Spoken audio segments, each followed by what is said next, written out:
I heard that is. I'm going to give you the oral transmission.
Now, let's continue with our classes on Uttaratantra Shastra.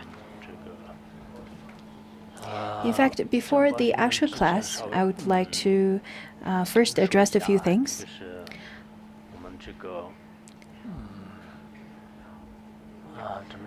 First and foremost, I would like to address the importance of listening to such a supreme Dharma. Of course, to have faith towards the Dharma, the Sangha, and the Buddha, as well as the Lama who's teaching. In fact, this is quite important to cultivate such faith while studying. I, by chance, received this recording of Jigme Phuntsok Rinpoche's teaching, and during which Phuntsok Rinpoche then gave the teaching on the teaching of non-retrogress faith towards the three jewels. I think next week I'm going to give one teaching on that particular teaching that was given by Phuntsok Rinpoche.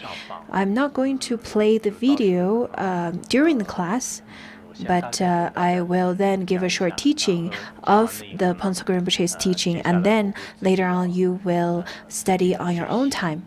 I think together the teaching of Phuntsok Rinpoche as well as the English translation takes about 100 minutes in total.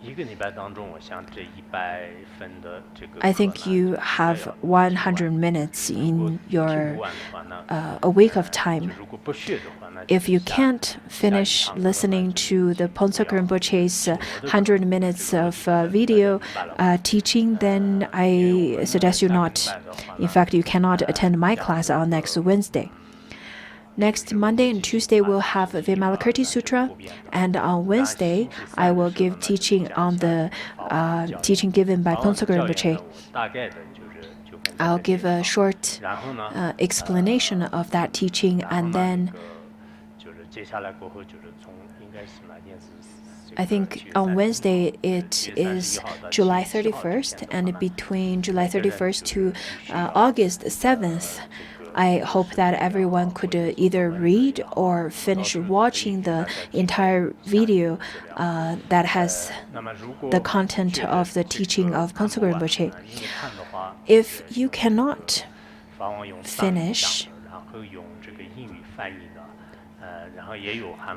I hope that you could study it. The translation of that video, in fact, the language that's used in that video was Ponsok Rinpoche gave teaching in Tibetan language, and then it was consecutively translated into English. So together, it took about 100 minutes. I think this is quite a great timing, a very auspicious timing, because just at the time that we finished the teaching of the chapter on the three jewels of Tadakatagarbha, and then the translation of that text is available as well as the video. So I really hope that you could then read into it, including the Sangha members over here in Larungar as well as the ones who are in other places around the world. I hope that you vow to finish watching this video or read the text of that teaching by Ponsok Rinpoche.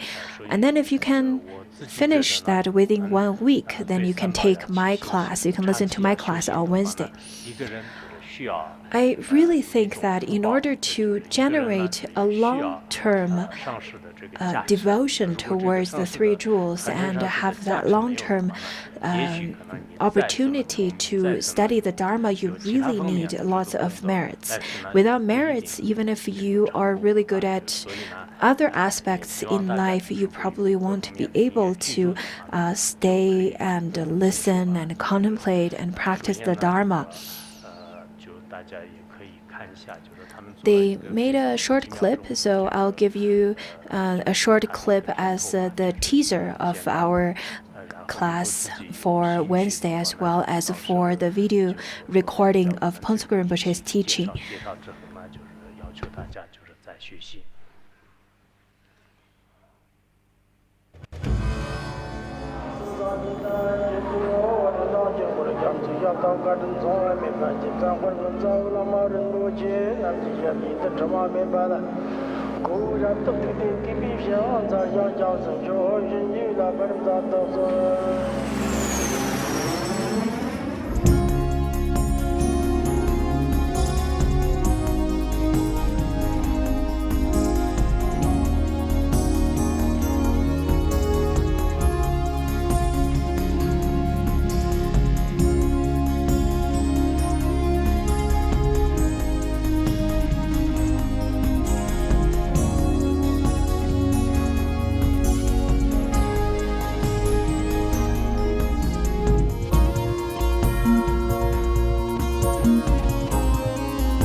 The video clip was the teaser.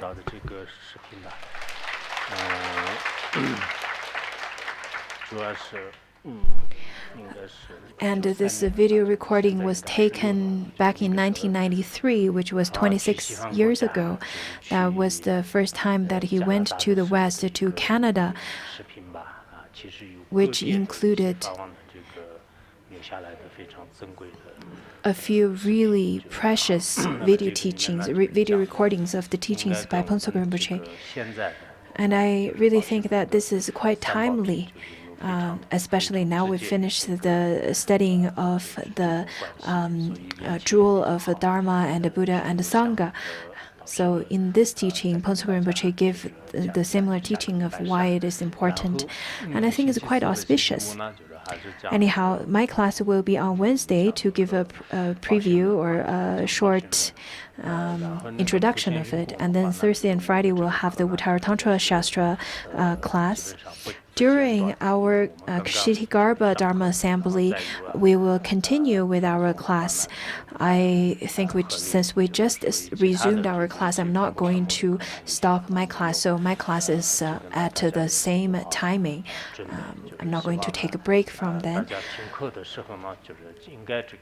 I really think that we have to attach great importance to listening to the Dharma teaching, because once you interrupt from the teaching, then it could create lots of obstacles for you for this lifetime as well as for your next lifetimes. I understand that there are currently nowadays many empowerments or other kind of teachings, but if you run around and if you then interrupt your study and then go around to listen to those teachings or receive empowerments, I don't think it's very good for your next lifetime by interrupting your teachings. I, in fact, relied up on Phuntsok Rinpoche for 19-20 years, and during which I one-heartedly and wholeheartely, in fact, rely upon Phuntsok Rinpoche. Of course, I had a great faith towards other teachers, but I've never really interrupted my study to see them. I had a great devotion towards another Khenpo or Lama Chochek, but I never really interrupted my study to see him. I never really went to see him in person. There are people who then went and rely upon many teachers. Of course, if you have a pure devotion towards many people, towards all the teachers, then that's fine. But if you have wrong views, and it's probably not a good idea to rely upon many teachers. There are great teachers who then manifest in forms such as a butcher or even animals, as we've studied before. So if you want to rely upon good teacher, then you can rely upon good teacher in any way you want. But from a different aspect, I really think that studying is really the most important at this stage. Now let's continue the studying from yesterday. Yesterday, we've already finished the studying on the first three Vajra points. Today's teaching is actually on the next four Vajra points. Whatever Vajra point that you're listening to, this is in fact quite important and it has lots of merit. There's a chapter that talks about the merits of listening to the Uttaratantra Shastra. And if you have great devotion, then whatever teaching you're listening to, it generates a great merit to you. In the Sutra of the Heap of Jewels, it says that to Tathagata's holy doctrines, listen with sincere reverence. By virtue of such reverence towards the Dharma, one would soon attain the great Bodhi. If we don't have such reverence, if we listen to the Dharma with wrong views, then it's just like what Venerable Tapowa said. If the practitioner do not abide with the Dharma and practice the Dharma, then Dharma cannot liberate you, yet it could then drag you down to the three lower realms. So we have to practice according to the Dharma, otherwise it won't bring you any benefits. If you have great devotion, then even if as we learned the story of how an old lady, just by relying and paid true reverence towards the tooth of a dog, he attained Bodhi. So reverence and devotion is really important. As what we just said, we should then use a joyful mind, mind of reverence, and mind of certainty to listen to the Dharma. Then the change that it will cause you in your mind stream is completely, it's really incredible. But if you only listen with doubts, listen to the Dharma with doubts, with the kind of mind that does not feel joyful, then you will not receive such benefit. Before the actual teaching, great masters usually would give teachings of how to listen to the Dharma and what should be eradicated in terms of your mindset when listening to the Dharma. This is quite important. This is the ways of listening to the Dharma. So now let's talk about the last four Vajra points. And now it talks about the general description and then the explanation of each of 4 points, as well as the characteristics of each of those and the merits. So it talks about the 4 aspects. The first one talks about the general explanation. The general explanation of the 4 points. This categorization of such, in fact, is then according to Patrul Rinpoche's stanza, and Taranatha then wrote Sherab Gyaltso then composed the commentary based on his stanzas. The first one says that the thorough explanation of why these 4, which is the element, enlightenment, quality, and activity, these 4 points are the realization of the Buddha or the noble ones. Over here, the noble one is the greatest noble one, that is the Buddha.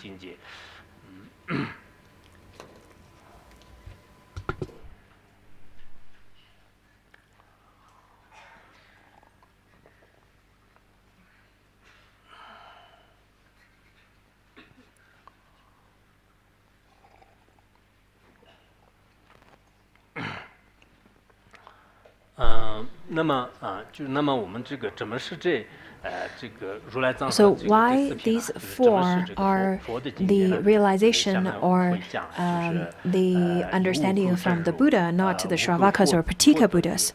Over here it says that the virtuous 3 jewels which are rare and sublime arise from suchness bound up with pollution, from one free from pollution. The one that arises from suchness bound up with pollution, that is the Buddha nature, Tathagarbha, and from one free from pollution, that is then the Dharmakaya, from the qualities of unpolluted Buddhahood and from the deeds of the victor. This is the object of those who see the ultimate truth. From these 4, then the 3 jewels are given rise of. So over here it talks about These four are the object of the greatest noble one, which is the Buddha, not the object of the mundane ones. Through simple language, these four Vajra points give rise to the previous three Vajra points. And this is the cause and the fruition. So the later four give rise to the previous three. This is the connection. According to Asanga's commentary, that's what he talked about. There's a translation from a Wei dynasty, from the later Wei dynasty. In that version of translation, in fact, the cause and fruition is very clearly stated. The later four that talks about in this stanza, that is then the element or the Buddha nature and the enlightenment, the bodhi and the quality, as well as the activities, these four. First one, that is the polluted suchness, that is then element or Buddha nature. And it says that the suchness is not freed from the covering of the mental poisons. In that phase, it is called the Tathagata-garbha. This is suchness bound up with pollution. And it is still then bound up with the mental poisons, with the afflictions, the obscurations of afflictions and habitual patterns.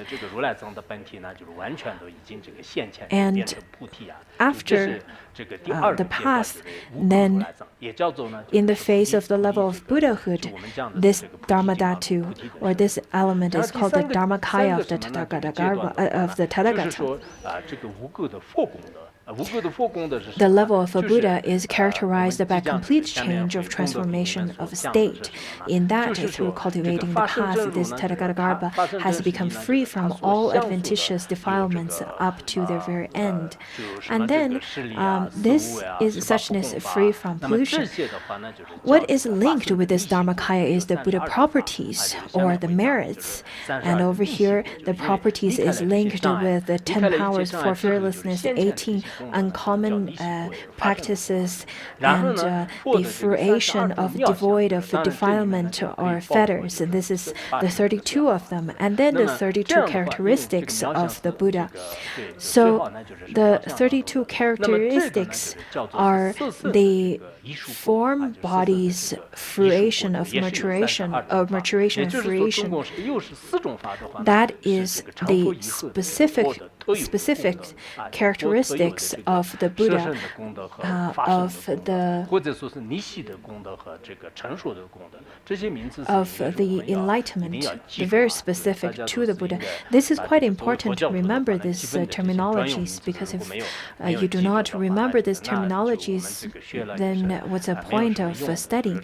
Even some of the terminologies are cannot remember, such as terms as refuge or Tathagata-garbha and Buddha nature and so on. If you do not remember all these terminologies, how can you call yourself Buddhist?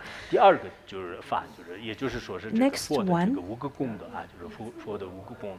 is the fourth one. The fourth Vajra point is through the power of these qualities, there is unsurpassable activity accomplishing the benefits of sentient beings spontaneously and uninterruptedly.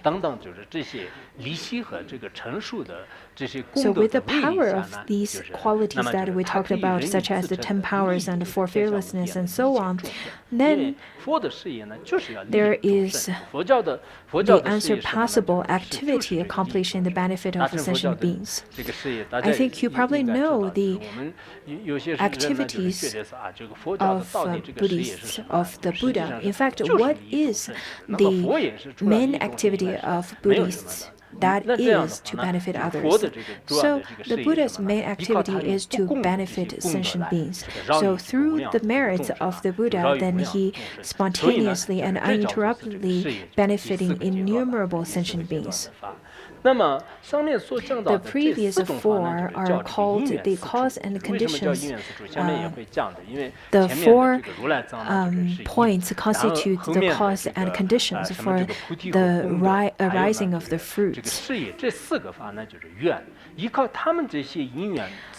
And out of this, then the virtuous 3 jewels. So maybe you are wondering why you have to depend on these 4 points to have the 3 jewels. Shouldn't it be the other way around?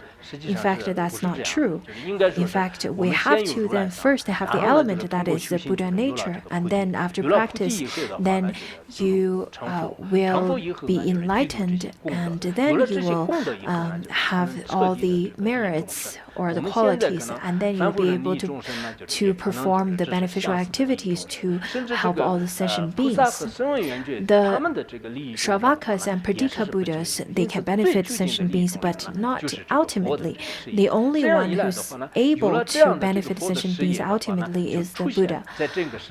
So it is only through all these 4 then all the 3 jewels can be manifested. At first, you have to then perform all these activities, and then there's the Buddha, then there's the Dharma, there's the Sangha. So you have all the 3 jewels. You have the manifestation of all the 3 jewels. So this is why that there is the 4 Vajra points first, and then the 3 Vajra points. Only the Buddha, who is all perfect, can perform such activity.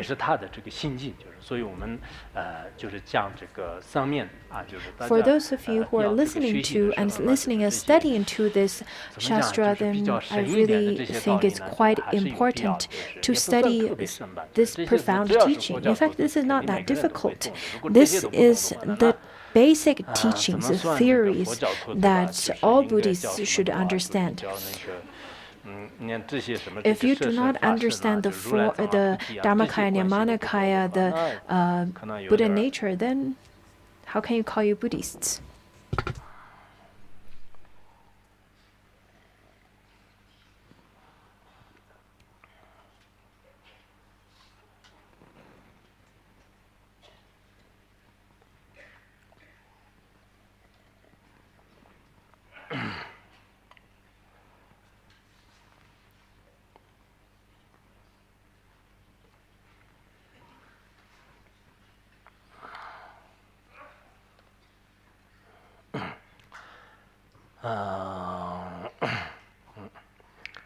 So do you understand this stanza by now?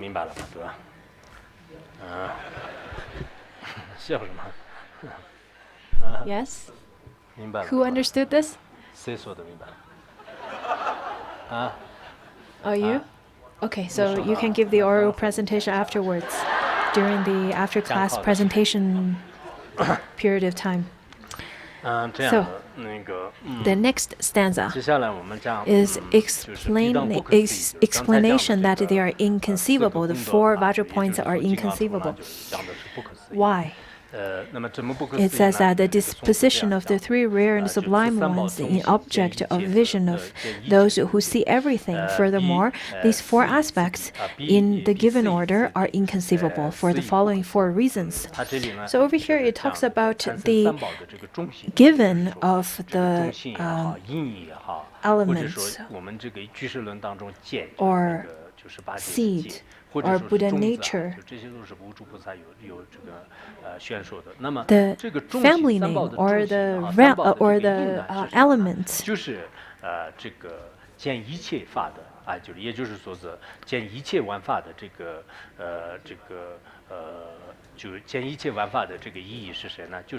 Who is the one that could see all phenomena? Who is the one who could see the truth of all phenomena? In fact, that is the Buddha.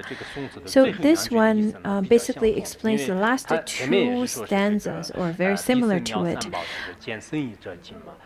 It says that the disposition or the characteristic of the three rare and sublime ones is the object of vision of those who see everything. So that's the one who can be seen by the three rare and sublime ones.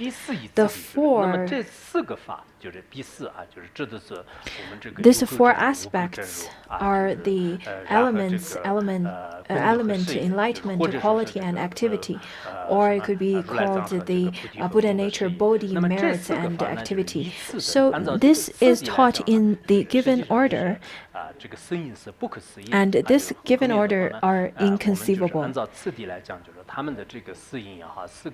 These four reasons are inconceivable because this is the realization of the Buddha, not the Shravakas or Pratika Buddha or the mundane beings.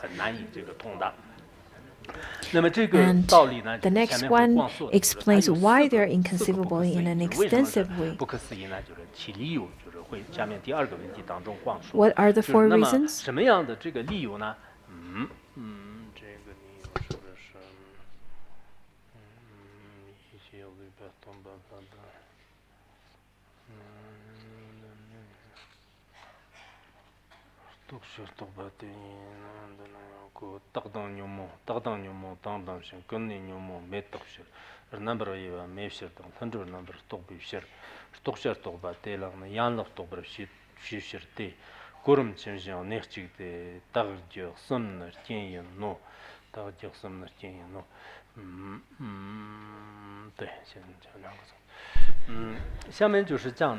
The next one talks about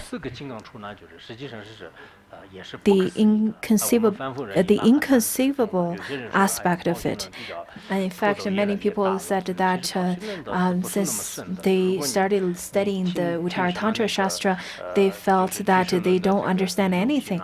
In fact, the Uttaratantra Shastra is very difficult. It's not very difficult to understand compared to the 6th chapter of Abhidharma or the clarity of realization, as well as the commentary of it, and the different reasons of Prasangika school. Once you listen to that, then you probably even get more confused. So compared to those kind of teachings, in fact, Uttaratantra Shastra is not that difficult.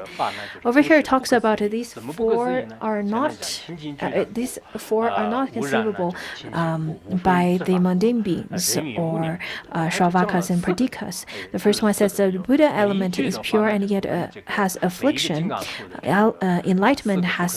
Enlightenment was not afflicted and yet is purified.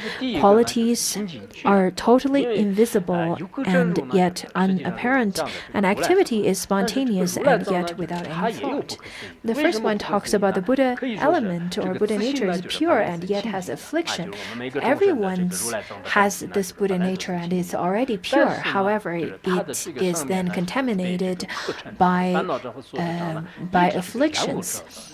In fact, the nature is pure. How could it be defiled? How could it has both? How can it has such then contradictory properties? Then this is quite inconceivable. In fact, Shravakas and Pratika Buddhas cannot understand. No, don't even mention about us who are mundane beings. Therefore, mundane beings as well as Shravakas and Pratika Buddhas, they feel that this statement is quite inconceivable. In Srimala Sutra, it also says that the nature is illuminous, that is difficult to enlighten, and the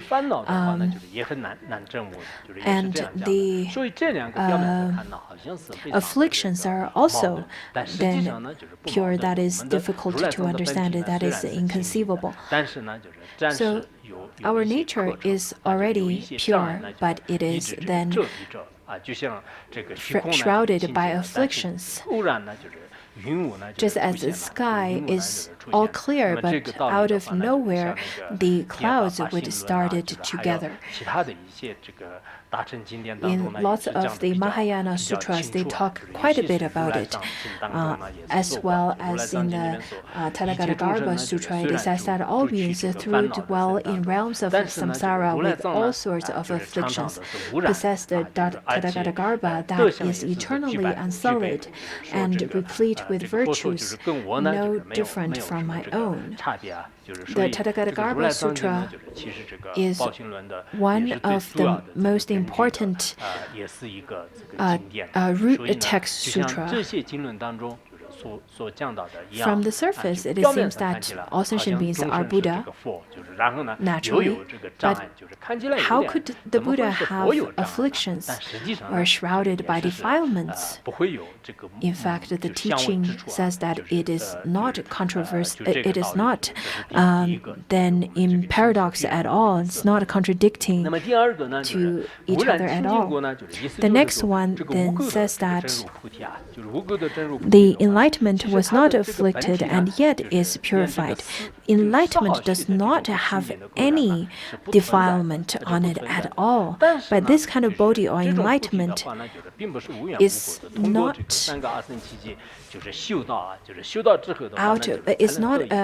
the fruition of no cause and no conditions. You can only attain it out of a long period of time of purifying and practice on the path. It seems that if enlightenment is already pure and is already not shrouded by defilement, then why do we have to still practice along the path? So this could sound like quite a contradictory statement. In fact, enlightenment is pure, but there are defilements, just like gold is pure, but it could then get defiled. Once you cleanse the defilement, then you'll be able to reveal the gold inside. The next one talks about the qualities. The 5 qualities of the Buddha. When mundane beings, in fact, the mundane beings have already who is bound up with afflictions, they already have this, all these qualities, but they are completely indivisible. They are completely indivisible during the phase of ordinary beings who is bound up with affliction. On the other hand, these qualities do not become apparent since their power does not unfold until Buddhahood. On the surface, it seems that it's quite of a paradox, but it is not in contradictory at all. In Asanga's commentary, he quoted Avatamsaka Sutra. He said that there is a great scripture. It contains all the knowledge of 3,000-fold world. But this great scripture is then concealed in a speck of dust that is really small and no one can perceive by their eyes. But if you use wisdom to break the shell of this small speck of dust, then the great scripture will then reveal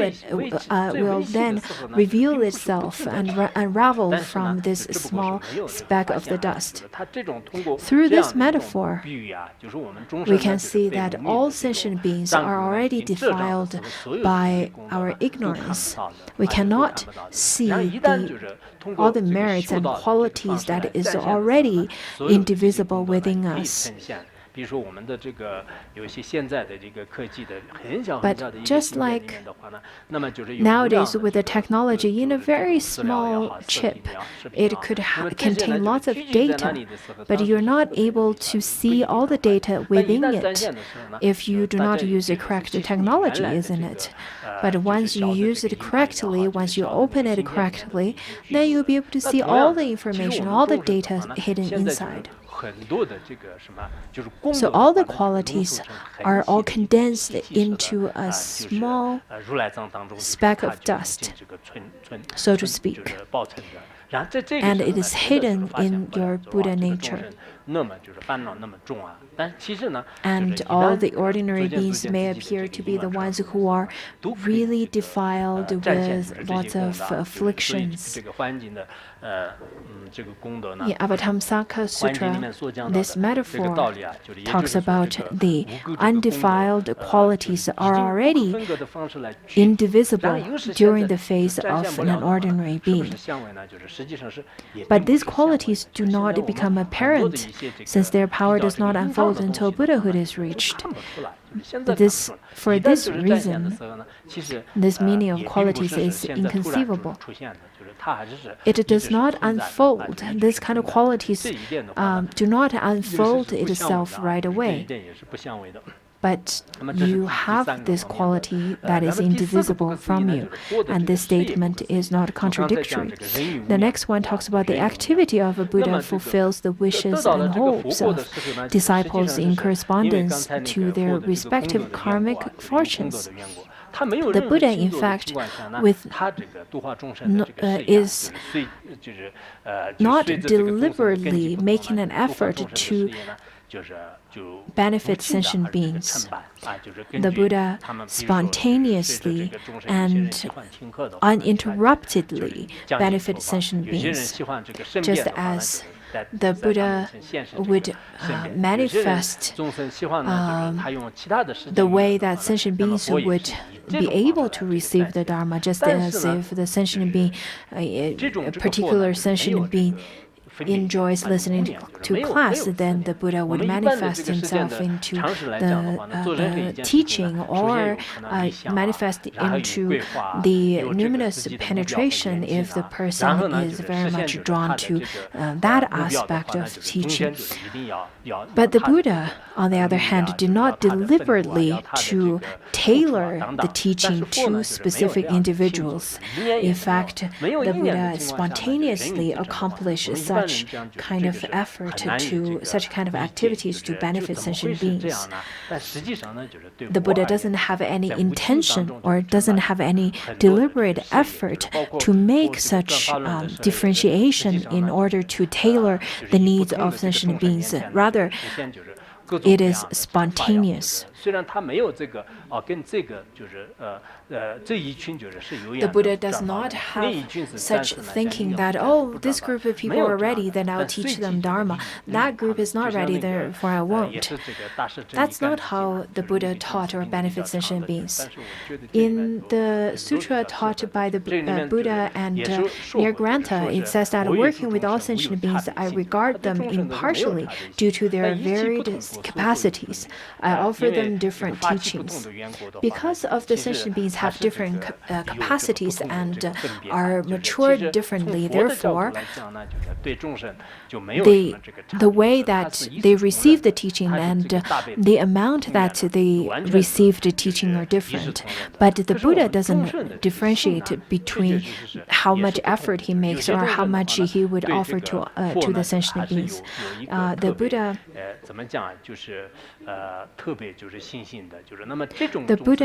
does not differentiate, does not make any deliberate effort. The kind of disciple, the kind of sentient beings who have the capacity of great capacity in devotion, then they will be able to receive greater Dharma. And let's just then think of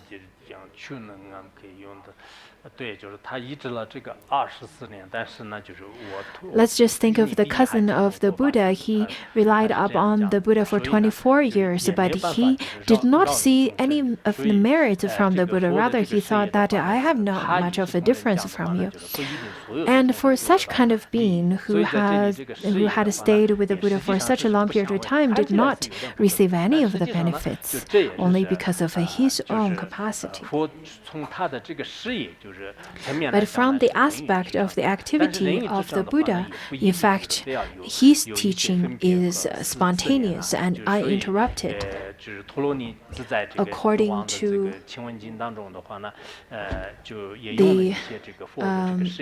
the Dharani Raja Sutra, it also talks about different activities different activities of the Buddha. And the activities of the Buddha are inconceivable.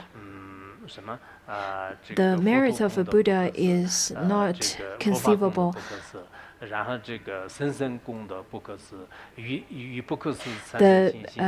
The qualities of the Buddha is not conceivable. The Sangha's merits are inconceivable, and to these inconceivables, if you could give rise to devotion, then the merits are inconceivable.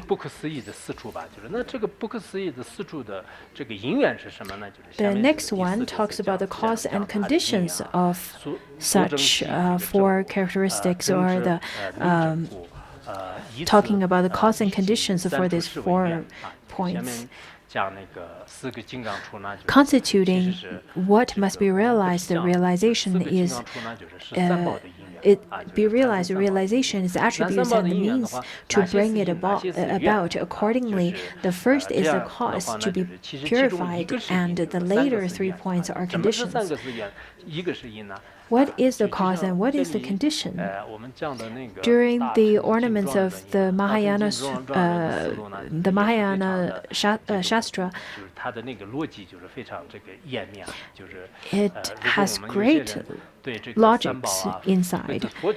For those of you who do not have deep faith, firm faith to the Dharma, I think it's quite important to study such kind of shastras. Then you'll be able to see how very logical Dharma Buddhism is. For those of you who feel that Buddhism is so easy, then I would suggest you to study the logics of Buddhism. We're not talking about Madhyamika or emptiness. Even if you just study this text or the adornment to the Mahayana Sutra Shastra, then you'll be able to understand that even the 3 jewels are not that easy, are not that simple. Over here, the first one talks about the one that must be realized. That to be realized is the Buddha nature or the element.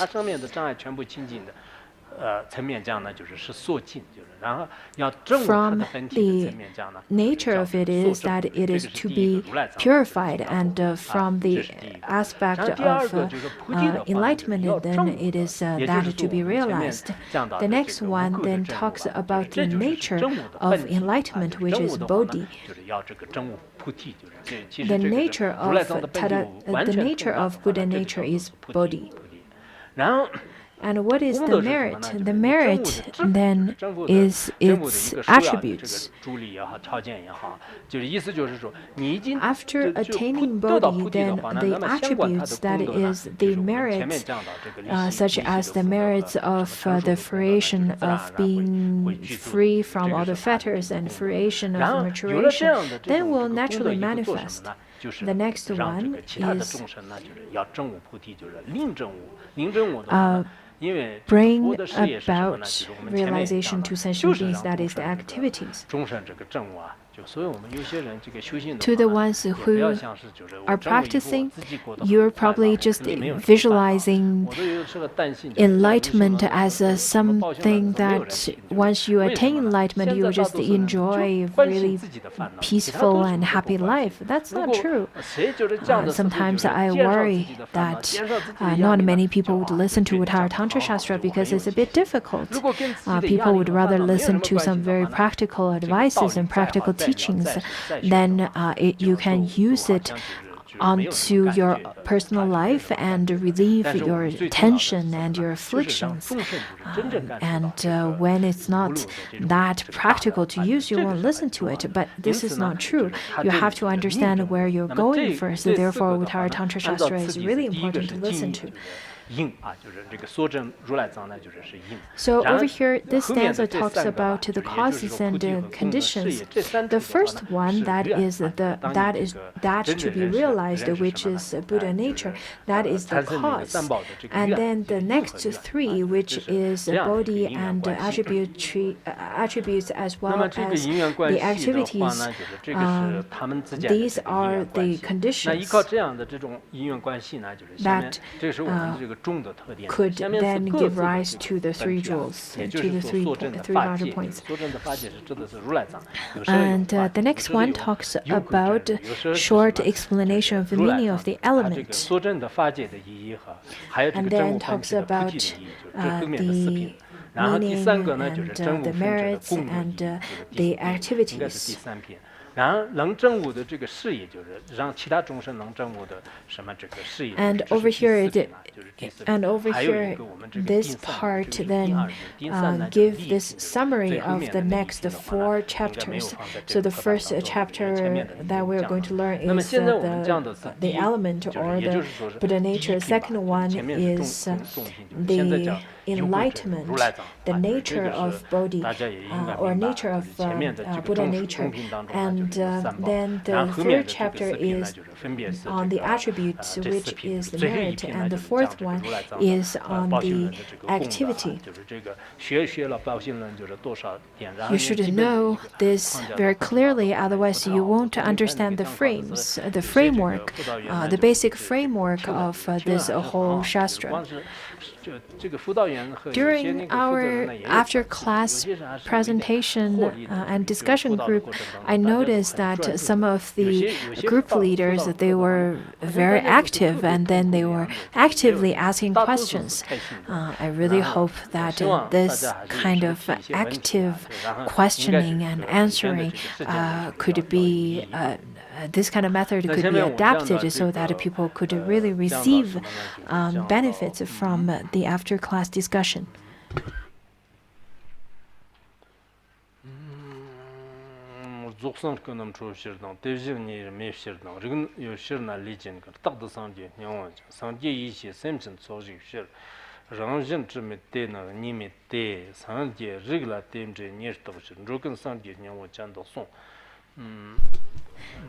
This part, we are now entering into the first chapter, which is then the chapter of Buddha nature. It says that the perfect Buddhakaya is all-embracing. Suchness cannot be differentiated, and all beings that have the disposition, thus they always have Buddha nature.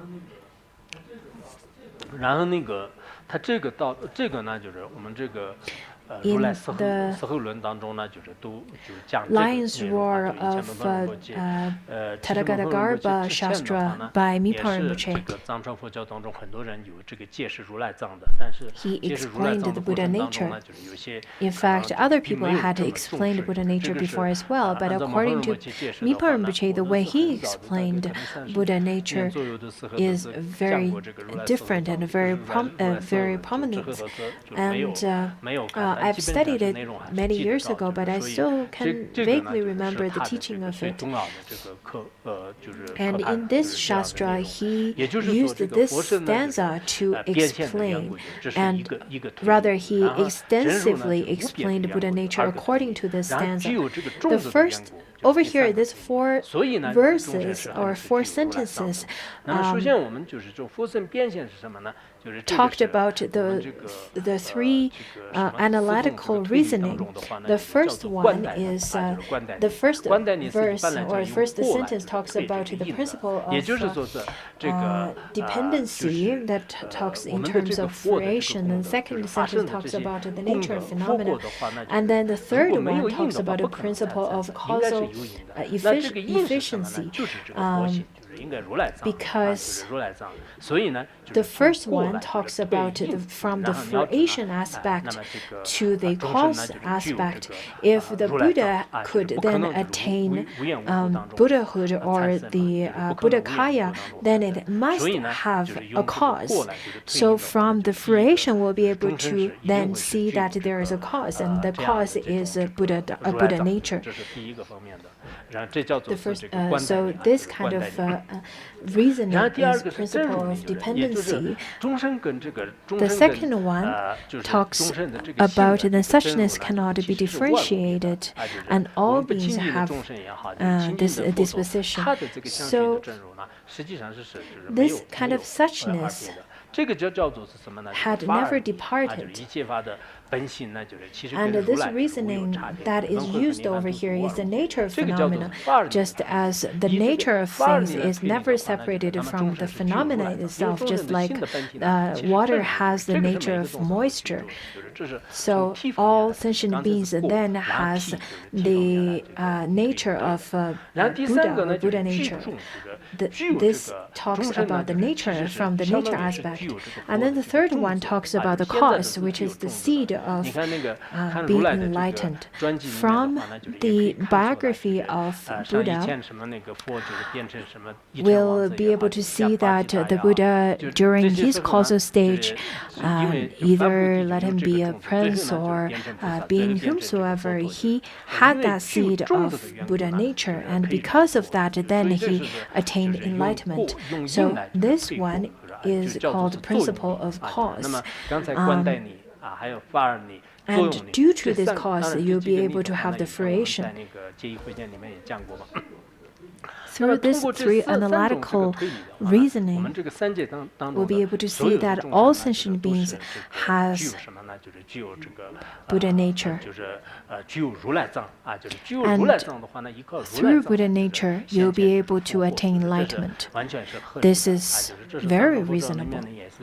According to the mind mirror, it says that all sentient beings has Buddha nature. He then gives 3 reasonings, and the first one is all sentient beings possess the Buddha nature. There are 3 reasons. First, the Dharmakaya of a perfect Buddha pervades the mind of all sentient beings. And second reasoning is that with regard to suchness, there is not the slightest differentiation among all sentient beings. And the third reason is that all sentient beings equally possess the disposition of the Tathagata. So that is according to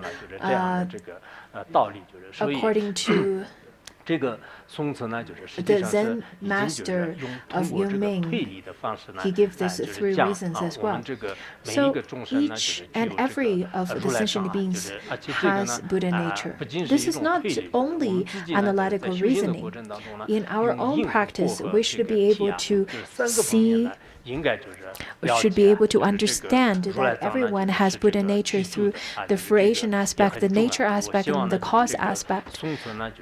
And this stanza is extremely important. Therefore, I really hope that you could memorize this particular stanza. This is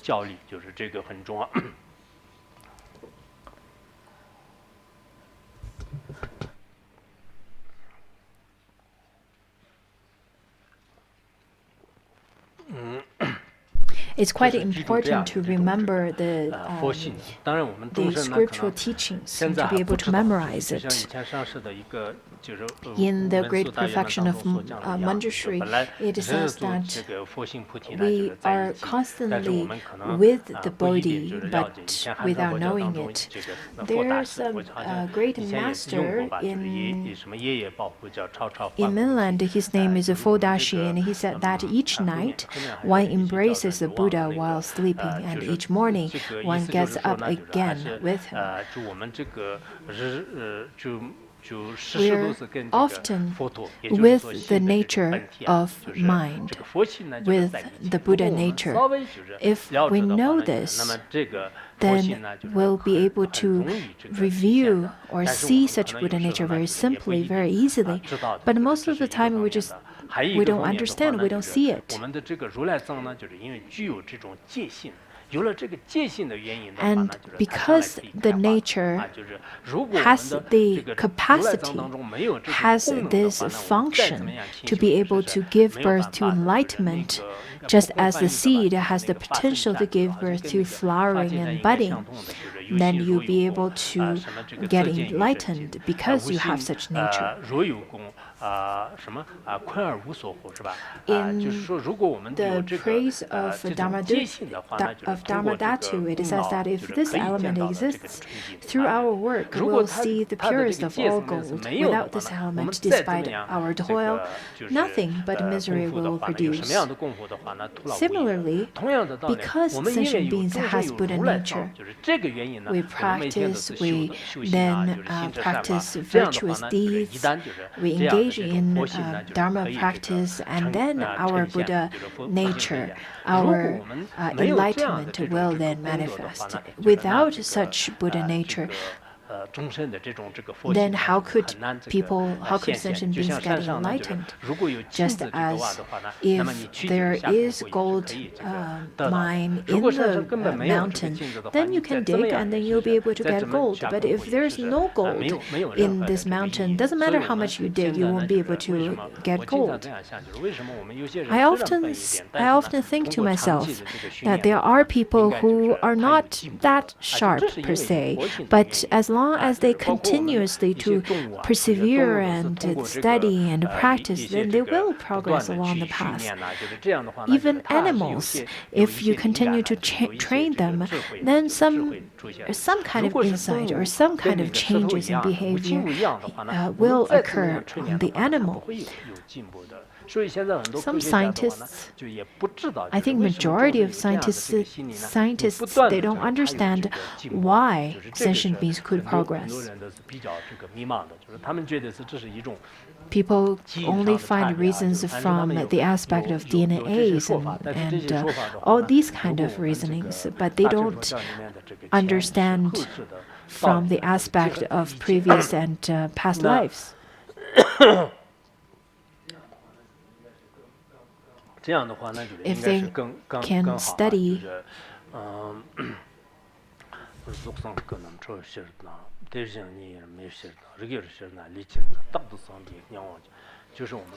the stanza, this particular stanza, I hope that everyone could memorize it. And by next class, I will test on those of you who give oral presentations and then give the oral presentation without looking at this book. Next one.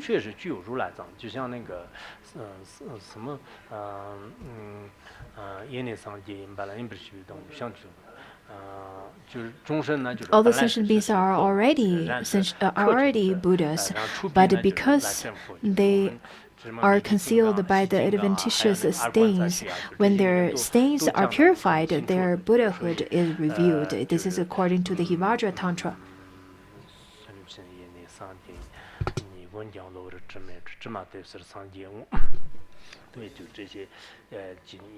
And then the next one is rather, I'm going to be very short on this one. That is The Buddha has said that all beings have Buddha nature, since Buddha wisdom is always present within the assembly of beings, since the undefiled nature is free from duality, and since the disposition to Buddhahood has been named after its fruit. In fact, in some commentary scriptures, these lines do not appear, and in some of the texts, they are then combined together, or rather placed in a different part of this text. So maybe it's because of the translation. Maybe this is rather a long explanation than a stanza. But in the commentary, in the Tibetan commentary, there is no commentary to this stanza. But the meaning is very similar and connected to the previous stanza. The first one says that the Buddha's nature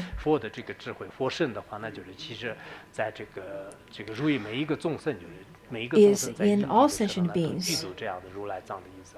And then the second stanza says that the nature is not defiled, and it is not true with all the sentient beings. The third one says the seed of Buddha, or the Buddha nature, once it gets slowly matured, you'll be able to, it will then be able to reveal its fruition. All sentient beings has Buddha nature. In fact, within Uttaratantra Shastra, there are many commentaries on this particular Shastra. There are the ones which gives a little bit different commentary, a different explanation, but the majority of them are very similar. So over here it just says that through different analytical reasoning or through devotion, you can understand it. Later on, in the later part, it also talks about you can understand it through your devotion. You can call it Buddha nature, you can call it defiled suchness, you can call it the Dharma Dhatu, or the element, or the Dhatu, or element. Many masters, in their ultimate reverence praise at the beginning of any shastras they compose, they would say that prostrate to Buddha nature, or to the mind. They would then prostrate or pay reverence to the mind. This is in fact of quite high of realization. In lots of sutras, it also has something similar. It says that I bow to Tathagata, which is untainted and inconceivable. May it bless those in the future, so that no one will doubt this Dharma door. This is from the Suragama Sutra. If we prostrate and supplicate to Tathagata, or to the elements, prostrate to such untainted, and ask it to bless you, so that you won't tread the heterodox path, and you won't get astray from the path. And that's why I would encourage you to not give up, even though it is a bit difficult to understand. This Uttaratantra Shastra is very similar to the tantric teachings, and there are teachers who would first give empowerments before giving teachings to this particular Shastra. So by studying this, it could help you to stay on the right path and not get astray from the path. It could give you blessings and give you all the cities, the fruition, and give you blessings. So you could supplicate in the same way. You supplicate to the illuminous, empty wisdom, illuminous, empty mind. And then in the under the power of truth of cause and conditions, one's supplicate in such a way and supplicate and ask to the Tathagata to give you blessing so that you continue to be on the right path and not give up in this lifetime and lifetimes to come, and use this teaching to benefit sentient beings.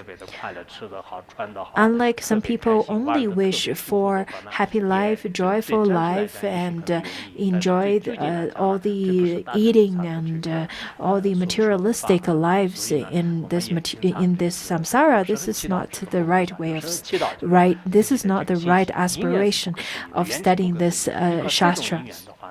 So by the truthful by the truth of cause and condition, then ask the bodhisattvas and ask for the Tathagata to give you blessing so that you'll be able to benefit. Whatever you wish for, the good and the bad will all become true. So you should make a good aspiration. And we'll stop here today.